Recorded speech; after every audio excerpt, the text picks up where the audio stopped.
esse aspecto da história de Jerusalém e dos nomes ali envolvidos, ver os artigos separados de Jebus e Jebuseus. Então ele cita aí, pede para ir para outros artigos. Aqui vamos dar sequência, porque na verdade já falamos brevemente acerca disso e é suficiente. Vamos lá.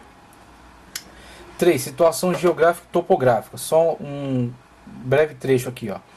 Jerusalém fica situada em meio às colinas da Judéia, a 56 quilômetros leste do mar Mediterrâneo, a uma elevação de cerca de 730 metros.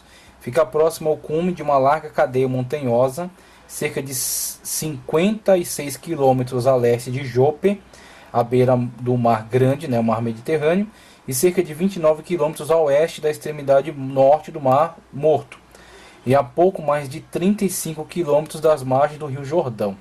A serra montanhosa onde se acha Jerusalém estende-se sem interrupção desde a planície de Esdrelon até uma linha imaginária traçada entre a extremidade sul do Mar Morto e a esquina sul-leste do Mar Mediterrâneo. Todo este terreno é rochoso e íngreme, atravessado por vales profundos que correm na direção leste-oeste, a cada lado do Rio Jordão, ou começando às margens do Mediterrâneo na direção leste. O território em redor de Jerusalém é de formação calcária, não sendo muito fértil. Rochas emergem à superfície, por toda parte há grandes pedras soltas. Ali cultiva-se a oliveira, mas os cereais são melhor produzidos nas regiões de Hebron e de Nablus. Nas elevações maiores não medram bem nem a parreira nem a figueira. E temos a situação geográfica, né? Inclusive, há aspectos prejudiciais que é a dificuldade da agricultura e da pecuária, né? Devido ao terreno muito acidentado. Agora há também vantagens, porque se você comparar com as cidades das tribos do norte, principalmente ali o grande vale de Jezreel, tá, okay? Aquelas regiões muito férteis, mas também são regiões mais planas e mais acessíveis, e com isso também mais atacadas. Foram regiões onde a defesa do território foi muito mais trabalhosa, muito mais difícil, por serem regiões de muita fertilidade e regiões acessíveis. Há muitas rotas aí, né? Muitos povos que de fato assediaram aquela região. Jerusalém foi invadida algumas vezes, você tem as narrativas ao longo do Antigo Testamento. Acredito que principalmente podemos falar das 3 campanhas dos babilônicos, né? Os babilônicos invadiram e destruíram Jerusalém. No tempo dos Macabeus houve também invasão a Jerusalém, tá ok?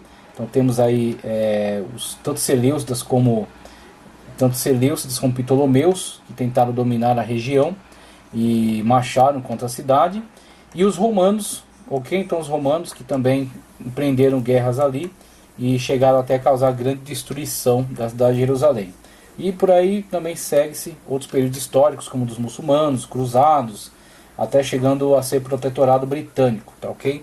Mas Jerusalém, de certa forma, oferecia mais dificuldades para seus invasores, devido a toda a questão do terreno ser acidentado, ser difícil. Então houveram invasões, mas a campanha para invasão de Jerusalém era mais trabalhosa, era mais dificultosa devido à dificuldade do terreno, né? A altitude do terreno. Então temos aí características, né? Que são muito interessantes para se entender todo o contexto da cidade de Jerusalém. Caracterização geral agora, o ponto 4. Jerusalém é a principal, deixa eu ver aqui, caracterização geral já está em tela, isso. Jerusalém é a principal e mais sagrada cidade da Palestina. Tem existido como cidade e como capital, além de lugar sagrado, há mais de 3.000 anos. 3.000 anos, cidade milenar, né? Interessante.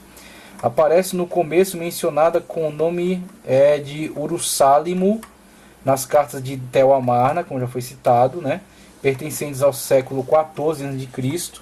Então a cidade de Amarna, no Egito, recebia correspondências de várias localidades, principalmente dos pequenos reinos da Palestina, pedindo ajuda, falando sobre questões de guerras que estão acontecendo ali, movimentações de outras tropas que estão vindo, então pedem reforços do Egito, né, em armamento, em contingente de exército, apoio militar para que pudessem resistir a essas invasões, e com isso seria um benefício para o Egito, que não teria seu território invadido, né? Então muitos desses pequenos reinos eram estabelecidos ali como reinos tampão, para que eles pudessem ficar entre o Egito e as potências do norte, os hititas, os assírios, os babilônicos, depois os persas. Então o Egito buscava, com este interesse, visando esse interesse, fortalecer os pequenos reinos cananeus e depois Israel, né, quando se estabeleceu. Também houveram importantes alianças entre o Egito e Israel, mas visando sempre esses interesses, tá ok? A cidade de Jerusalém, né, 3.000 anos, como foi indicado aí. Aparece no começo mencionada como Ur-Salimo, as casas de Amarna. Embora a referência bíblica mesma em Gênesis 14:18 reflita uma antiguidade ainda mais remota do que isso, retrocedendo talvez a cerca de 2.000 a.C. Desconhece-se a sua origem absoluta, mas sua história total conhecida cobre desse modo um período de 4.000 anos de história. Quando Jerusalém é mencionada nas cartas de Amarna, ela já era uma importante cidade-estado no sul da Palestina. Alguns têm aludido a essa cidade como a mais antiga cidade do mundo, embora tal declaração seja impossível de comprovar. Nos tempos históricos mais remotos, era a cidade capital dos Jebuseus, uma subdivisão dos habitantes pré-israelitas da Palestina. Naquele tempo a cidade era reputada como inexpugnável. E aí tem muralhas somado à dificuldade do território, né, que era muito alto, muito íngreme, de difícil locomoção.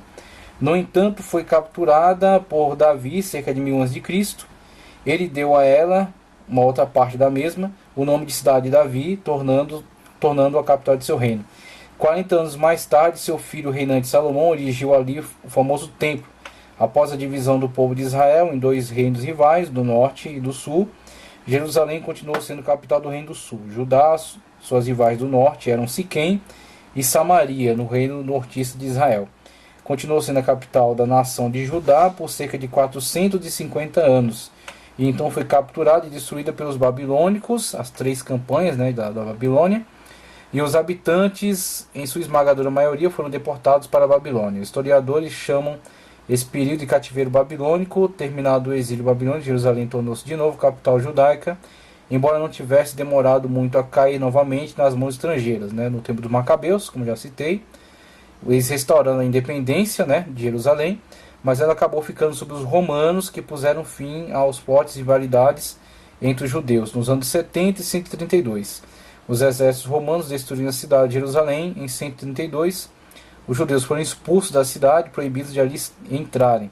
Isso deu origem à grande dispersão, né, a diáspora, que só começou a ser revertida nos nossos próprios dias, em 1948, quando a formação do moderno Estado de Israel. Os islamitas dominaram a cidade em 636 d.C. Por causa de suas persistentes associações religiosas, os judeus, os islamitas e os cristãos consideram-na uma cidade sagrada.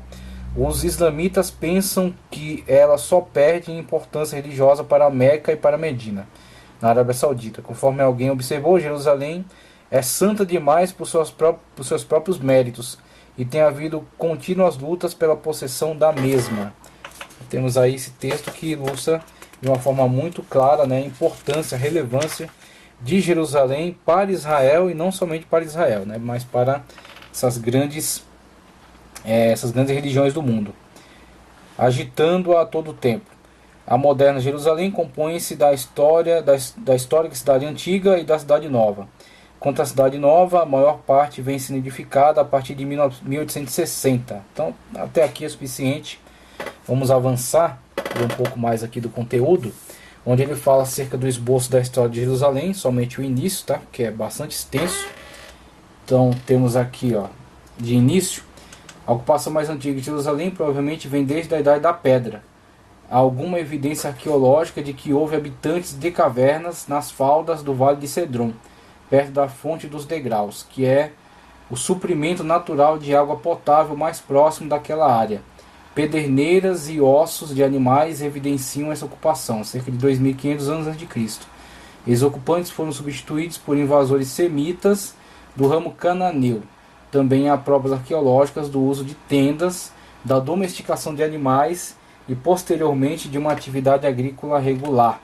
Então aí, essa parte aqui cita, né, que na verdade há evidências, né, a partir da arqueologia, de habitação ali naquela região desde a Idade da Pedra, e a sequência, né, de habitações de povos que foram se sucedendo, sendo depois habitada pelos cananeus e dando sequência aí com a invasão de Israel e seu domínio agora sobre a cidade, e estabelecimento de diferentes governos a partir das dominações. Quero ler só mais um trecho aqui, onde fala: grande parte da história da cidade de Jerusalém, nas páginas do Velho Testamento, fala sobre guerras e conflitos, até que finalmente Nabucodonosor, rei da Babilônia, destruiu a cidade e o templo em 587 a.C.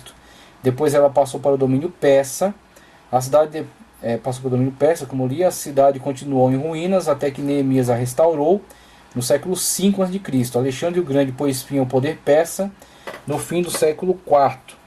E após a sua morte, um de seus generais, Ptolomeu, fundador da dinastia egípcia, que tem o seu nome, incluiu Jerusalém em seus domínios. E no ano de 198 a.C., a cidade caiu nas mãos de Antíoco III, um rei seleucida da Síria. Judas Macabeu liderou uma revolta dos judeus contra os seleucidas. Em 165 a.C. foi reconsagrado o templo de Jerusalém.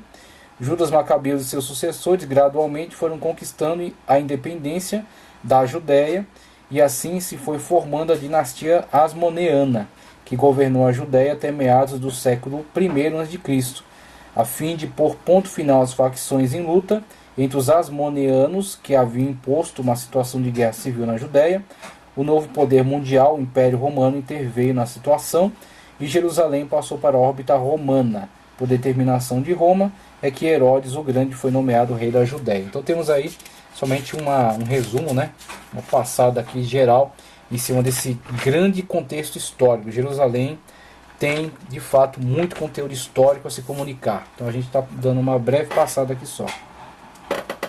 Jerusalém Arqueologia, que é o ponto 6º, diz: as escavações feitas por Sir Charles Warren revelam que os habitantes de Jerusalém, de cerca de 2000 a.C., fizeram uma passagem na rocha similar àquelas de Gezer e de Meguido, garantindo suprimento de água vindo da fonte de Guion. Já falamos sobre evidências arqueológicas relativas a tempos mais antigos ainda, sobre possíveis habitantes de cavernas, perto do local de Jerusalém. Ver na seção 5. A partir da caverna onde a fonte de Guion desaguava, havia um túnel horizontal, colina adentro, cerca de 11 metros na direção oeste, e então cerca de 7,5 metros na direção norte. Isso era um conduto de água que levava a uma antiga caverna, que usava como reservatório. Estende-se daí para cima, havia um túnel vertical chamado Fenda de Warren, com cerca de 12 metros de altura. Temos provido um artigo separado a esse respeito. Ele cita que ele desenvolve esse tema melhor, né? A fenda ou escavação de Warren. Parece provável que foi por meio dessa fenda que Davi obteve acesso à fortaleza de Jerusalém, que até então tinha a reputação de ser inexpugnável. Veja segundo livro de Samuel 5:7. Alguns estudiosos, porém, creem que ele simplesmente escalou as muralhas, ou com pesadas perdas humanas, sem dúvida. Outras curiosas descobertas foram as construções chamadas de Arco de Robinson e Arco de Wilson. São restos de antigas pontes de pedra que ligavam os palácios asmoneanos à testa nordeste da colina ocidental, na área do templo. O Arco de Robinson parece ter tido cerca de 12 metros de extensão. Um antigo viaduto cruzava o vale tiropeano, composto de 8 arcos de sucessão. Sir Charles Warren descobriu o arco que recebeu seu nome quando explorava o sítio geral de Jerusalém. Na extremidade sul do arco ele encontrou um salão macônico.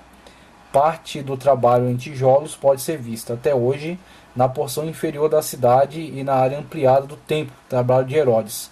Sem dúvida isso foi visto pelo Senhor Jesus, tal como o túmulo de Absalão, que data dos dias de Herodes. Todavia não se trata do real túmulo de Absalão, até onde evidências nos permitem opinar. Então algumas descobertas arqueológicas relevantes que colocam Jerusalém no centro das investigações, tá ok? Ele cita outros aqui: Muros das Lamentações, que é muito importante. Vou ler aqui um trecho breve. O Muro das Lamentações também fornece provas de mão construtora da mão construtora de Herodes. Então todas essas evidências aqui, elas fazem a apologia, tá ok? Da antiguidade histórica e da veracidade dos relatos bíblicos, porque durante muito tempo foram questionados, né? Então, durante muito tempo se levantou muitas dúvidas, muitas objeções em relação à fidedignidade das narrativas bíblicas.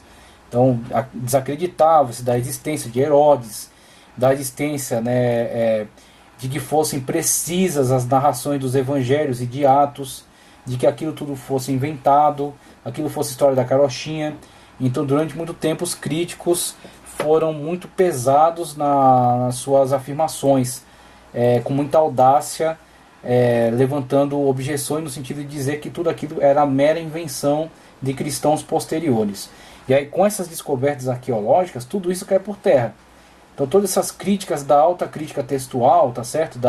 Essa teologia liberal, principalmente da escola alemã, ela cai totalmente por terra diante de muitas evidências que a arqueologia tem levantado sobre trabalho tanto veterotestamentário, personagens da época do Antigo Testamento, quanto da precisão da descrição dos autores dos evangelhos e de Atos dos Apóstolos, que falam acerca de fatos relacionados a Jerusalém, como os apóstolos, como o Senhor Jesus Cristo, como outros acontecimentos, né, relacionados, descrevem e de fato falam com muita precisão acerca de características geográficas, né, aspecto muito importante de Jerusalém. Então veja aqui, o Muro das Lamentações, como eu estava lendo, ao norte do templo, fornece provas da mão construtora de Herodes. Ao norte do templo existem remanescentes da fortaleza dos Macabeus, que ele reconstruiu e designou de Antônia, em memória a Marco Antônio.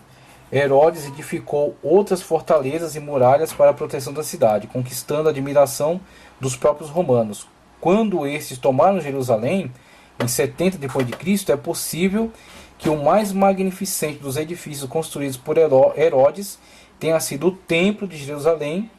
Grande número de autores antigos exalta a beleza dessa estrutura, feita de mármore branco polido, e que, no dizer de Joséfo, à distância se parecia com um monte de neve. Somente 2 peças remanescentes de pedra têm sido identificadas com certeza como porções daquele templo. Uma delas foi encontrada em um cemitério e outra perto da porta de Santo Estevão. Numa delas há uma advertência gravada nesses termos: nenhum estrangeiro pode entrar para além da barreira e da muralha ao redor do templo. Quem for apanhado será o único responsável pela morte, a pena de morte, que se seguir.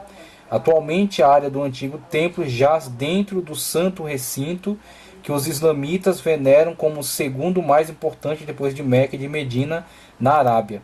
Chamam este lugar de nobre santuário. Acredita-se que o átrio central da fortaleza de Antônia fosse o pavimento chamado Gábata, ver João 19:13, o qual foi descoberto, fica localizado abaixo do arco Esseomo, pertencente à era de Adriano, ou 120 d.C. Então, fatos muito importantes, né? E a arqueologia tem contribuído fortemente para o engrandecimento de toda essa narrativa, para a comprovação, tá certo? Para a apologia desses fatos, para que de fato tenham que ser respeitados agora como narrativas fidedignas, tá ok? Então temos aí que essas evidências são de fato muito importantes, muito valiosas. Na sequência, já falei aqui um pouco sobre arqueologia. Quero falar também Jerusalém dos dias de Davi a Neemias. Rapidamente, veja. Davi conquistou o povoado e a fortaleza de Jerusalém, capturando-a dos jebuseus. Em seus dias, Jerusalém ficava localizada na colina suleste e tinha um formato visto do alto de uma gigantesca pegada humana, cerca de 380 metros de comprimento e 125 de largura. Essa área fechava cerca de 8 acres. Isso pode ser contrastado com os 30 acres de Megido, Manassés, em cerca de 687 a.C. Construiu uma muralha exterior no lado ocidental, na fonte de Guion, no vale até a entrada da Porta do Peixe, que representou uma considerável expansão do território. Dos dias de Neemias, os informes bíblicos acerca de Jerusalém, dos dias de Neemias, o que deve ter representado uma espécie de último estágio bíblico do território que essa cidade recuperou, devem ser consideradas parciais, visto que não há ali qualquer tentativa de descrever a cidade inteira. Seja como for, através desses informes podemos obter alguma ideia sobre como era então a cidade de Jerusalém. A muralha de Neemias seguia, como é patente, a direção da muralha mais antiga, porém chegada à Torre Hípica, perto da atual Portão de Jafa, amplia-se na direção noroeste e evidentemente engolfava o portão da esquina, tá ok? Então dirigia-se para norte e era interrompida pela porta de Efraim, pela porta antiga e pela porta do peixe. Chegava então até o ângulo noroeste da área do templo.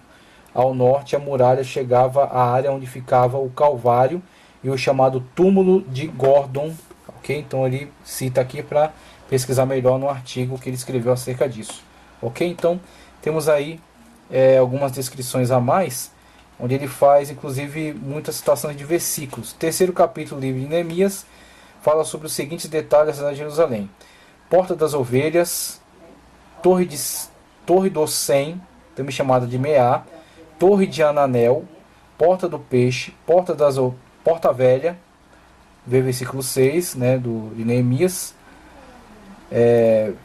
Seguindo aqui, deixa eu ver, Porta do Peixe, Porta Velha, Porta do Vale, Porta do Monturo, Porta da Fonte, Açude de Acelá, Açude Artificial, Casa dos Heróis, Casa das Armas, Porta da Casa de Eliasibe, a Torre que sai da Casa Real Superior, Porta das Águas, Torre Grande e Alta, o Muro de Ofel, a Porta dos Cavalos, Porta Oriental, Porta da Guarda. Ao que parece, as designações davam pontos estratégicos das muralhas e da área de Jerusalém, onde além dessa lista, há outros informes acerca da Porta de Efraim e da Porta do Gado. Neemias 12:39, ele cita aqui. Ao que parece, a Porta de Efraim era uma designação alternativa para a Porta Velha. Então é a mesma localidade, né? E também são mencionados outros locais de Jerusalém, como Siloé, que deve ser identificado como Açude Hacelá. Os eruditos continuam debatendo quanto às distâncias envolvidas, em alguns casos quanto à localização exata dos locais mencionados. Mas só para você ter uma noção sobre as descrições aí dos locais estratégicos em Jerusalém durante a reconstrução realizada aí por Neemias, tá ok? Quando eles retornaram aí do cativeiro babilônico.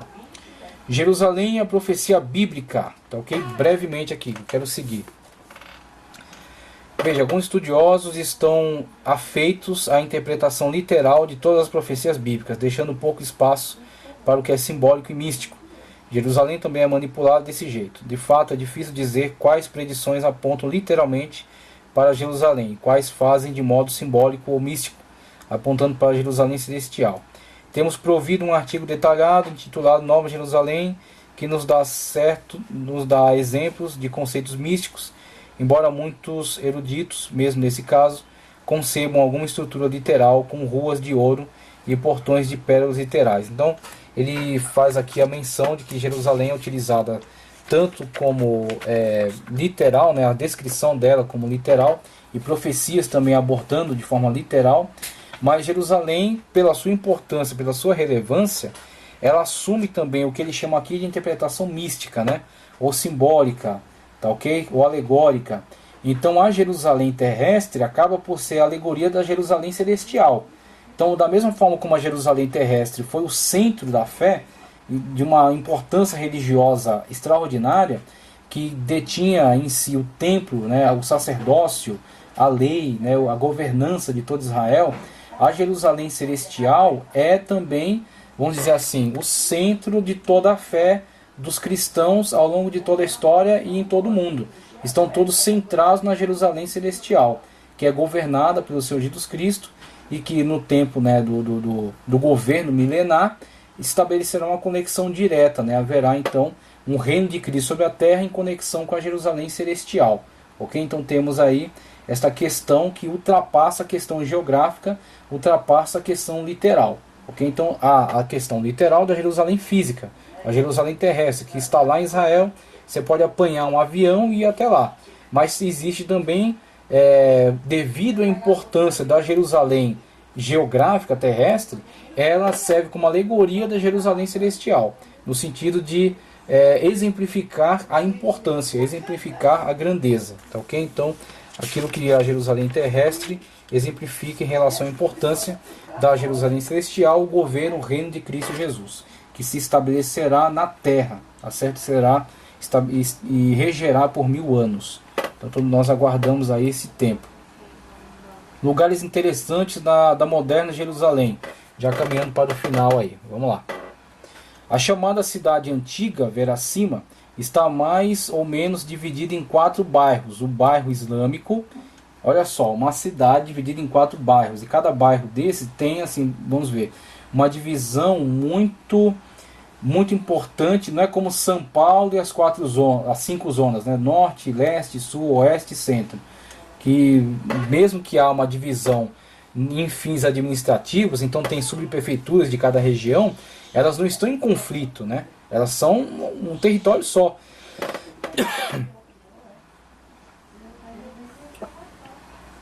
Com relação a Jerusalém, essa questão dos bairros, ela ultrapassa só essa questão burocrática administrativa.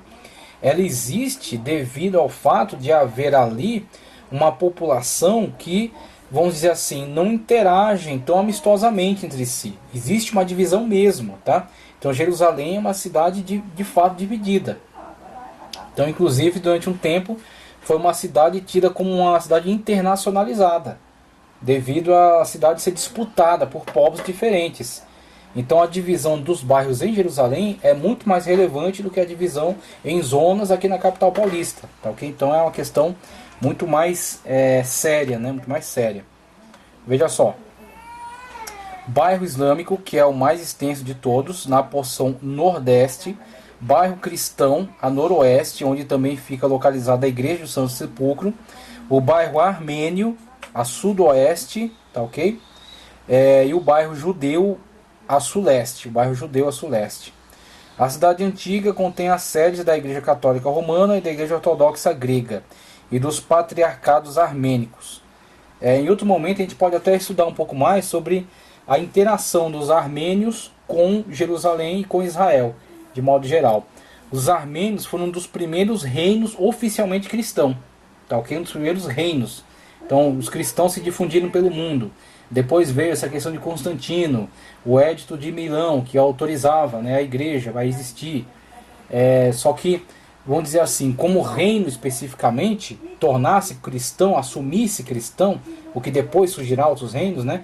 Os armênios são o primeiro reino cristão, assumidamente cristão.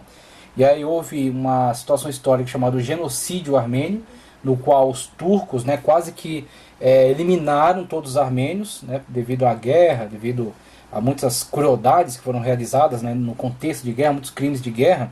Então muitos armênios buscaram refúgio em Israel, se refugiaram, inclusive por isso que é a importância, né, da presença dos armênios em Jerusalém. Então depois a gente pode ver isso melhor.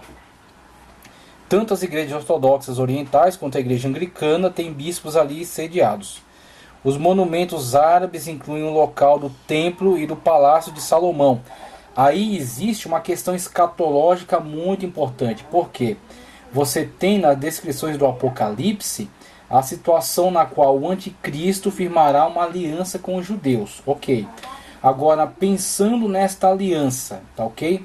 E buscando evidências históricas nas quais os judeus estabeleceram alianças com governantes que eles, vamos dizer assim, não aprovavam, governantes que eles mesmo rejeitavam, ok? Uma evidência histórica muito importante é de Herodes, ok? Herodes conseguiu, mesmo sendo idumeu, mesmo sendo odiado pelos judeus, ele conseguiu ganhar a estima deles, conseguiu ganhar certo apoio dos judeus e estabelecer com eles uma aliança e garantir a sua governança sobre eles, reconstruindo o que? O templo. Não tanto reconstruindo, mas embelezando o templo, reformando, ampliando, né, melhorando toda aquela edificação. Então ele empregou muita mão de obra, muitos esforços, muito dinheiro e conseguiu ampliar, né, embelezar o templo. E com isso ele angariou o apoio dos judeus, né, que o detestavam. Então veja só, partindo desse exemplo histórico e remetindo agora para essa época escatológica, o que nos faz pensar, tá ok? Num grande trunfo que pode fazer com que os judeus estabeleçam uma aliança com aquele que será o futuro governante do mundo, que será o anticristo, tá ok? O homem do pecado, o iníquo. Podemos olhar para essa questão, por exemplo, da área do Templo de Salomão, do Templo de Jerusalém, estar atualmente ocupada pelo Domo da Rocha, a mesquita de Al-Aqsa, que está em cima do território onde ficava o templo. Então nós podemos conjecturar aqui que o anticristo, para estabelecer uma aliança com os judeus, que conforme o Apocalipse, em conexão com o livro de Daniel, diz que serão por 3 anos e meio, ok? Então no meio dos 7 anos, a 70ª semana, será quebrada a aliança, e o estabelecimento dessa aliança, podemos pensar até como que a oferta do anticristo para a reconstrução daquele que foi destruído, o templo de Jerusalém, o templo de Salomão, o templo sendo reconstruído, a remoção da mesquita de Al-Aqsa, que até hoje não foi possível, porque os islâmicos consideram aquela mesquita muito importante, muito relevante historicamente para eles, religiosamente, ok? Então eles não permitem, está totalmente fora de cogitação até o momento. Haveria a explosão de uma guerra mesmo, se eles tentassem forçar isso, né, a remoção dessa mesquita.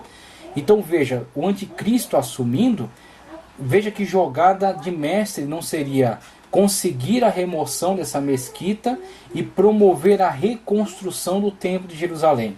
Com isso ganhar o apoio total dos judeus, sendo esse apoio quebrado apenas quando o anticristo, conforme Daniel diz, entrar no Santo dos Santos, querendo ser adorado como Deus. Aí então os judeus fiéis, ortodoxos, ok? Os Hassidim, eles rejeitarão totalmente essa proposta, o que fará eclodir, então, vamos dizer, como que uma guerra civil. Essa guerra civil, né, essa grande batalha aí do anticristo, as tropas que ele reunirá contra essa população fiel de judeus que recusam adorar a ele, né, porque adoram somente a Jeová, o único Deus, o Deus soberano, Deus todo-poderoso. Esta recusa e esta empreitada agora do anticristo contra eles, trazendo a chamada grande tribulação, que será encerrada quando Cristo, juntamente com a igreja, raiar nas nuvens e vier, né, trazer salvação aos judeus, o que Cristo visualizou como todo olho o verá, ele diz nos evangelhos. Aqueles mesmos que o crucificaram o verão. Então temos